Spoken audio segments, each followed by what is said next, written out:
buenas noches, ¿cómo les va? Arrancamos acá otro programa de Quiero que me expliquen.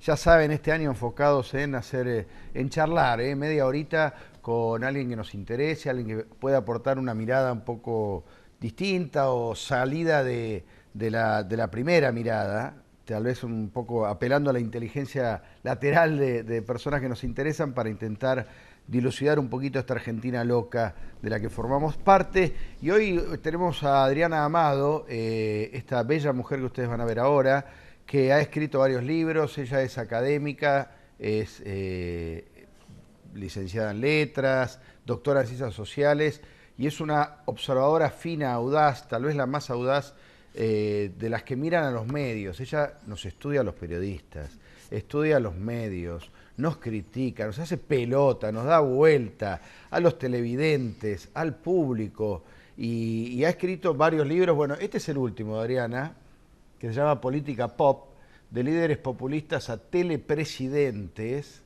Fíjense, ya como arranca con telepresidentes, y ahí lo vemos a Evo, a Lula, Cristina,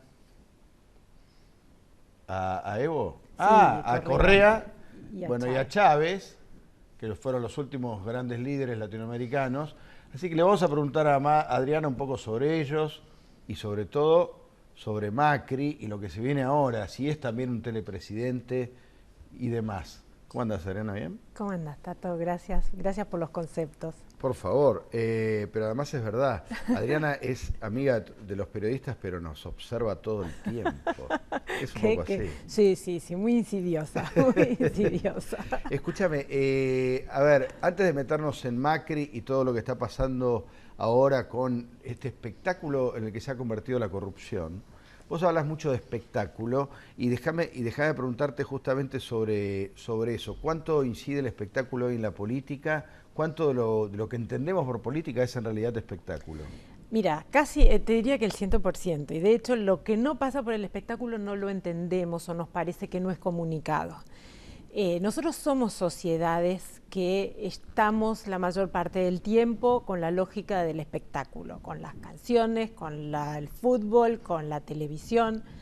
Cuando a fines del siglo pasado la política estaba ya dándose cuenta de que ya no tenía esa interlocución con la sociedad, que la sociedad ya le estaba importando cada vez menos la política, confiaba menos, hizo una ecuación un tanto tramposa, que es, si la gente está toda ahí mirando la televisión, vayamos a la televisión, así nos miran.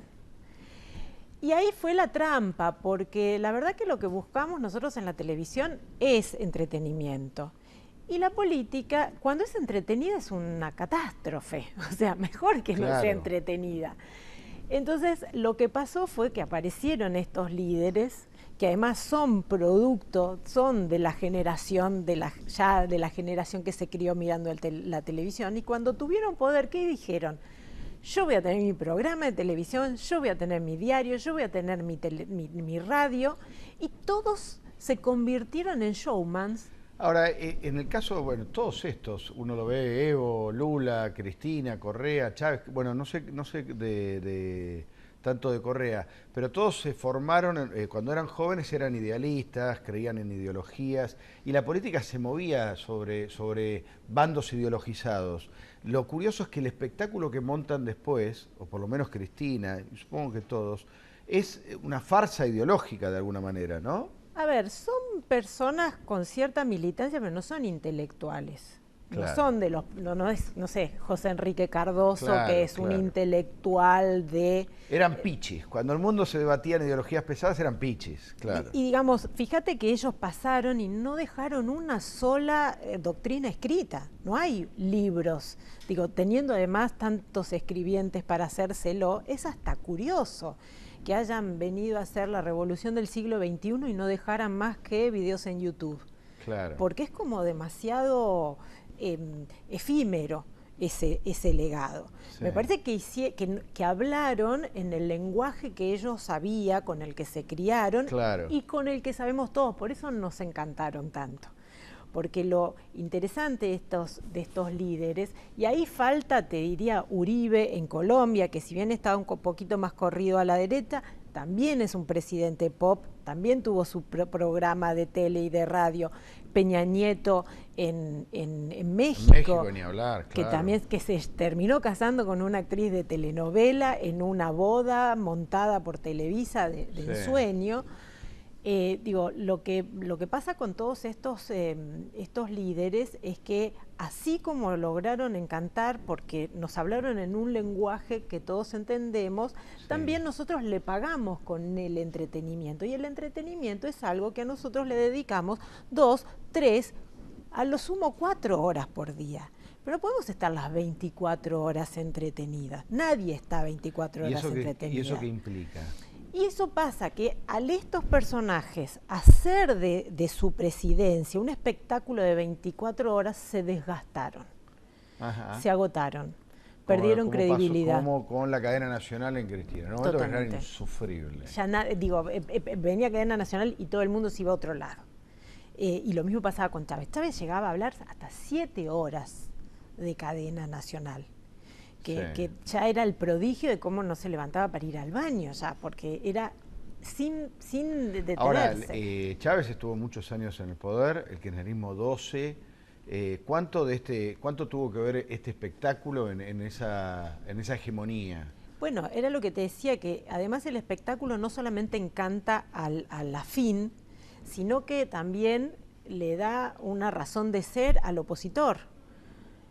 Ser opositor de Cristina es mucho más fácil que ser opositor de Macri, porque una persona de alta exposición te da un montón de razones para protestar o para halagarla. De hecho, parte de... Es como un programa de Neustadt. La verdad que el programa de Neustadt, yo no sé si ustedes se acuerdan, lo veía todo el mundo.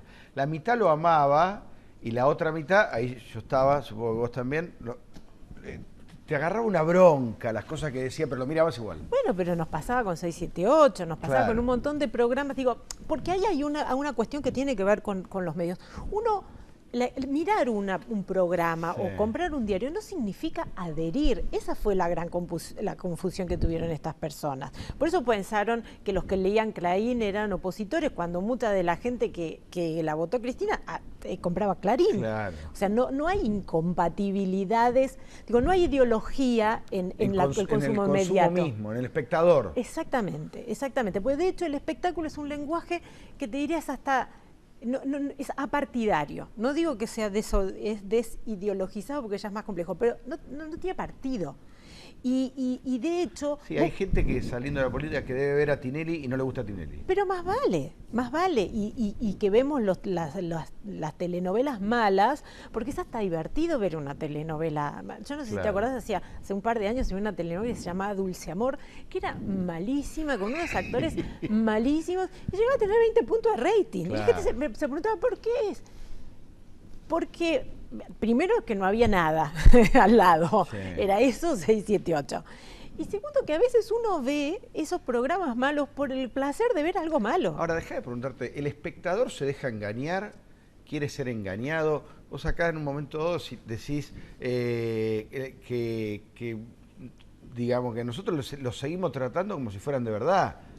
Y es más, les pedimos milagros a esta gente. Esperamos que nos salven, que conviertan a la Argentina en un país de primer mundo. ¿El espectador qué es? ¿Un espectador sonso o es un espectador engañado? ¿Qué es? Yo creo que los espectadores, ciudadanos... Sí, nosotros. Están mucho más adelante que la política y que el espectáculo. De hecho, parte de la crisis que tienen los diarios y todas estas cosas pasa más que nada porque no están escuchando a las audiencias. Y es paradójico porque estamos en un siglo en donde las tecnologías te permiten escuchar lo que están pensando en el momento que lo están diciendo. Pero ni la política ni los medios están aprovechando eso, no para responder demagógicamente, que eso es populismo. Populismo mediático que hay mucho. Totalmente. Es decir, no es para eso, pero sí para entender un montón de cosas que hoy no se están entendiendo. De hecho, por ejemplo, los diarios están ocupados en poner 200 noticias por día y en renovarlas cada 5 minutos. Y lo que vos ves es que la atención de las audiencias se concentran en unas pocas y generalmente las mejores. Entonces la pregunta es, ¿por qué un diario, en vez de obligar al periodista a hacer 5 notas por día, no le dice, hace una buena y además habla con la gente que te está contestando? Porque muchas de las fuentes posibles te van a venir de esos comentarios que hoy los periodistas ni los ven. Porque o sea, claro, que es mucho más importante por ahí el contacto, pero, el ida y vuelta, que la variedad. pero además vos sabés, que sos investigador, que muchas veces la fuente viene del lado que menos lo esperás. Sí, claro. Y un problema que tuvimos todos estos años es que el periodismo se concentró demasiado en el poder. El otro día leía una revista que había reuniones off the record con el presidente. Y vos decís, el off the record no era para que hagas una reunión. Se suponía que era un recurso para contextualizar, para vos cuidar una fuente. Hoy ya se usa como una estrategia de relaciones públicas. Dice, bueno, vamos a hacer una reunión off the record. ¿Y eso qué significa? Que el político te tira lo que él te quiere decir, porque sabe que vos lo vas a tirar en algún momento, y vos dijiste, ay, me invitó, fui a tomar un café con fulano, mengano o perengano. Sí, antes era para sacar información. ¿Entendés? O sea, de convertirse en un recurso del periodista. Bueno, ahora vamos a meter en el macrismo, pues yo todavía no lo conozco a Macri. Estoy intentando conocerlo. En serio, me parece que es un enigma. Que tuvo dos periodos en la ciudad de Buenos Aires. Sí, pero para mí todavía es... y además no es lo mismo, está probado que no es lo mismo. Cuando tenés el poder en serio, se conoce a la gente de verdad. Hay un espectáculo impresionante que es el espectáculo de la corrupción, que, por ejemplo, despierta a los jueces. Jueces que... Bueno, ahí fíjate cómo es que nosotros entendemos tanto el lenguaje del espectáculo que hasta no se nos monta un numerito de vodevil, no, nadie se preocupa por la corrupción. No, claro. Ahora viene alguien con un bolso, unas monjitas, un convento y decís, ¡wow! Tenemos la telenovela de la noche. Y ahí empezamos a tomar en cuenta y a convocar a los periodistas que trabajosamente habían escrito libros, 1000 años, detallados, y nadie los escuchó. Y ahora pusimos, ¿qué pasó un poco cuando la Nata había dicho, pesan la plata? Claro, también nosotros estamos como insensibilizados de los millones, y aunque ninguno de nosotros vio más de 5 cifras en el mejor de los casos, te hablan de millones y vos decís 3 millones, 4 millones. No, las imágenes de los bolsos ahora, de López en lo de las monjitas, que no son monjitas, son monjas, y hay una que ya es otro tema. Es una grosería tan impactante. Bueno, ahora, ¿por qué hasta un juez tiene que actuar por eso? Yo hoy lo escuchaba al fiscal que decía, bueno, no avanzamos porque la justicia es muy sensible al capital simbólico. Digo, y ahí Pierre Bourdieu se volvió a morir y a retorcerse en la tuya.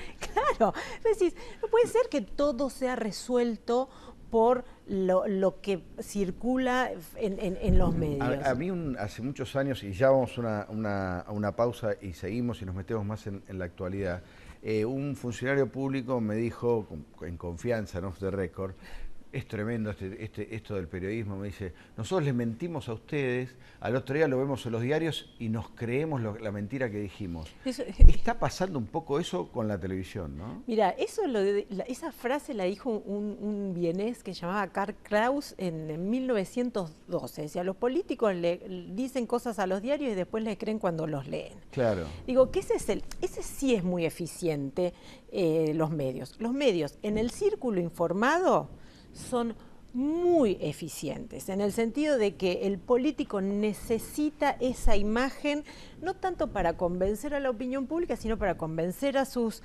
compañeros, negociar su espacio, agilizar la investigación, decirles, mira, dice el fiscal, le dice al juez, che, mira que vienen las cámaras. O sea, mostrar influencia. Exactamente. Entonces, en ese sentido, las noticias, la tapa del diario, sí es muy influyente en el círculo pequeñísimo que lee, en el microclima. Ahora, la opinión pública tiene mucho más insumo de lo que pasa por su experiencia directa. La comunicación de gobierno no son los mensajes publicitarios que aparecen en la pantalla. La comunicación de gobierno es el lío de la calle que nos hizo llegar tarde, los semáforos que no funcionan, los asfaltos imposibles. Yo que trabajo en el conurbano, tenés la burla de carteles que dice 200 metros de asfalto, así con esa modestia de pretensiones, y vos ya ves que la calle está toda rota y el cartel... Eso es comunicación pública. Claro, pero el intendente cree que porque pone un semáforo nuevo y le pone Intendencia Sarasa, sí, ya con eso la gente le va a agradecer mucho más porque le puso como si fuera la estampita, ¿viste? ¿Cuánto es emocional y cuánto es racional en la composición del público hoy? 100% emocional. 100% emocional. No hay ya estudios de comunicación que estén pensando en la lógica del mensaje, en lo simbólico. Ya estamos trabajando en el terreno de las neurociencias. Y tiene mucho que ver con lo experiencial que con lo simbólico.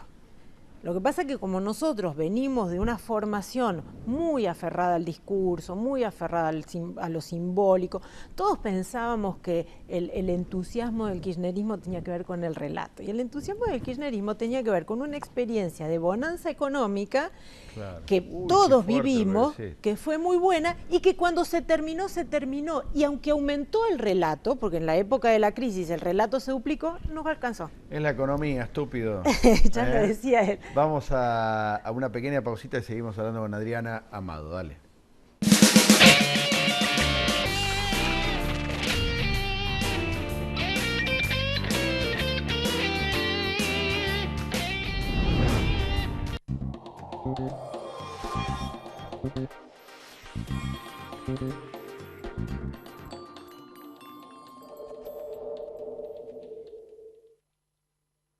Cámbiate a Ospose Integral. Gana tu salud, ganas vos. Ospose Integral. Compromiso médico. La corrupción mata, empobrece, denigra, intoxica, desampara, excluye, contamina y nos afecta a todos. Los argentinos, para volver a creer en la política, necesitamos gobiernos transparentes. Para ello, es imperioso contar con organismos de control con los instrumentos adecuados y el fundamental respeto de las autoridades. Desde APOC trabajamos todos los días del año para un país justo e igualitario.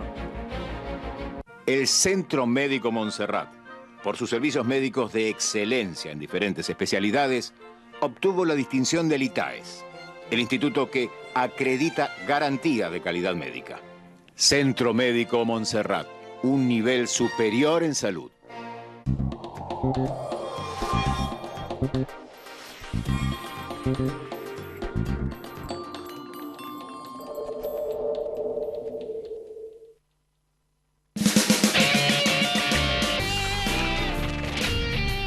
Bueno, seguimos hablando con Adriana Amado. Me decía lo del relato es un verso. Esto funcionaba mientras duraba la economía y me decía es lo que le pasó a Chávez.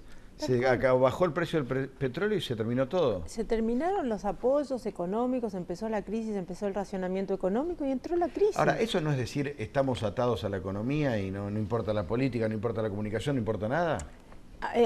No, ¿O importa menos?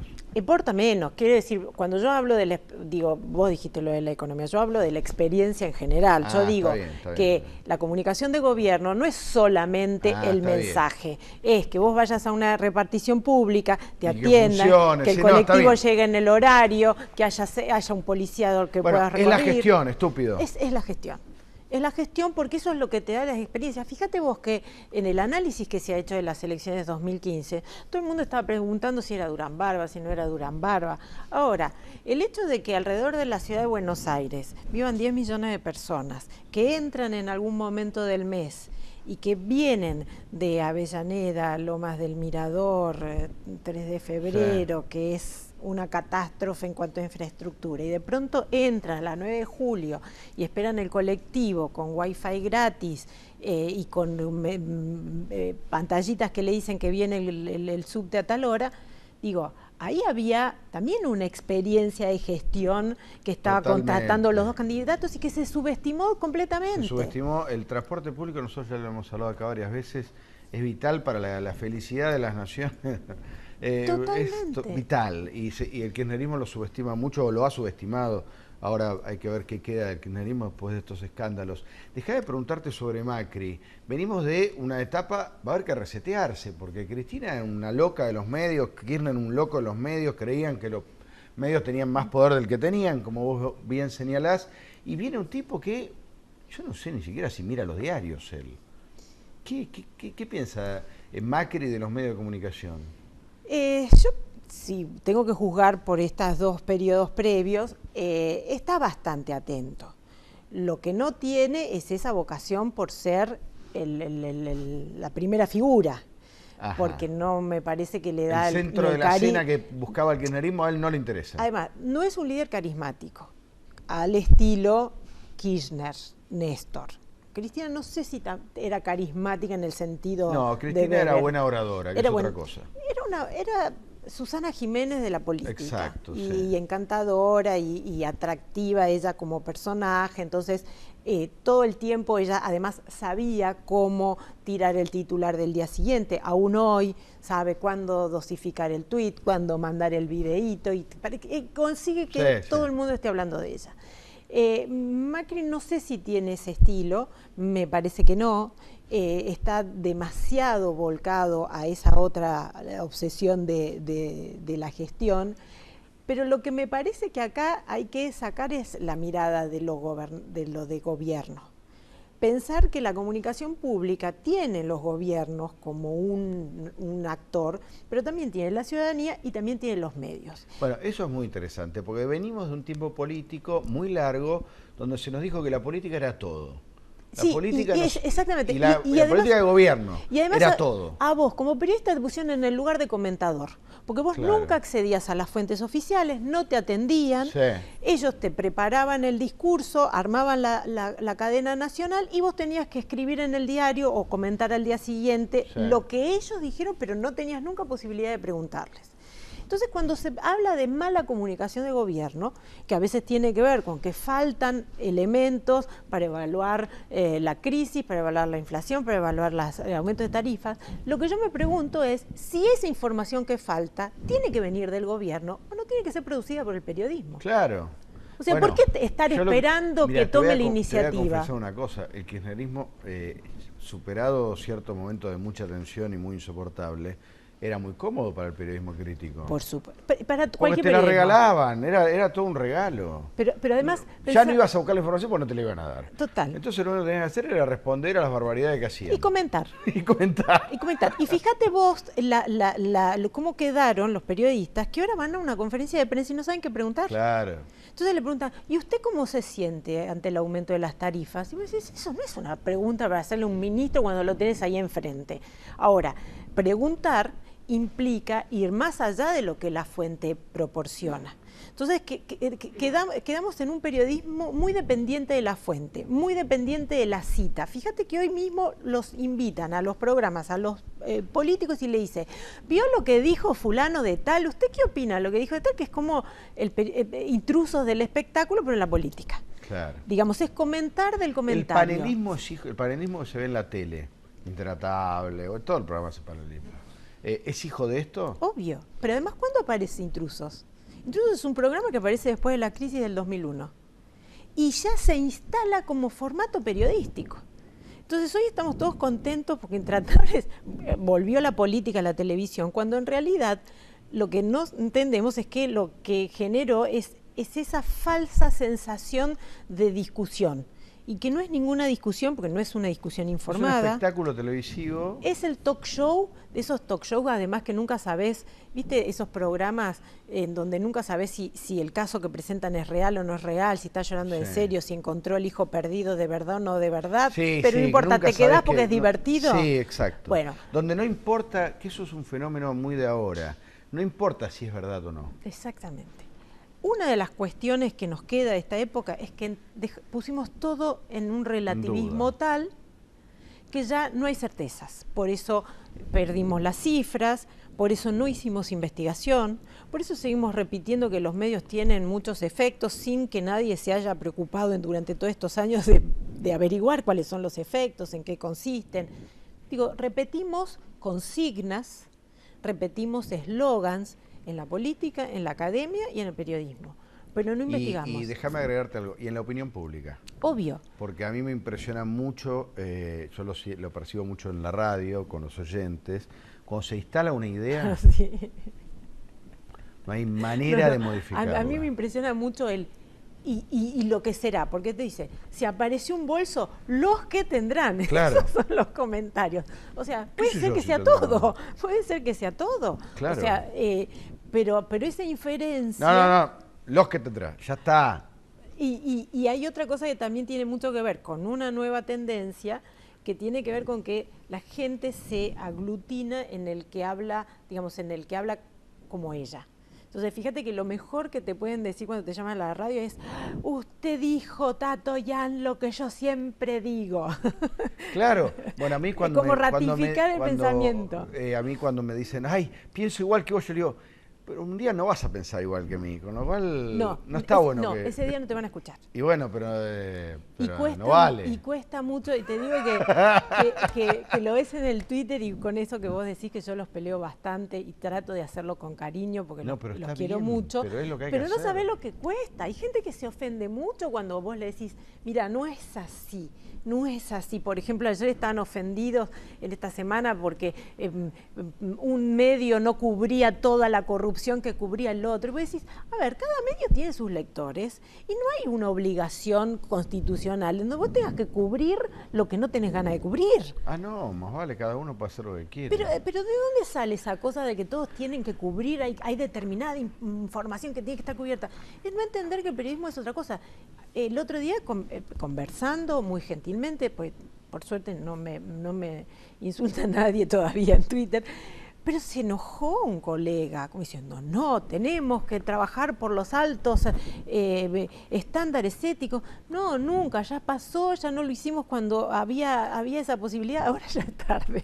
Al público, ¿vos qué le decís? Al público no especializado, a la gente que ve, ¿vos qué le recomendás siempre? Digo, para mí, a mí me gustan mucho los medios. Yo soy una... Vos sos consumidora, pero vos los mirás con una mirada académica. Yo es al ¿Estudiás? revés. No, vos te relajás. Yo soy muy relajada, a mí me gustan los medios, yo soy quien soy, yo nací en el conurbano bonaerense. Si yo no hubiera tenido la televisión, no hubiera forjado la mitad de mi cultura. Entonces yo no tengo con la televisión ni con los medios esa mirada. ¿Ya no tenemos que ir? Ay, bueno, vos seguís, nos vamos hablando, dale. No, que disfruten.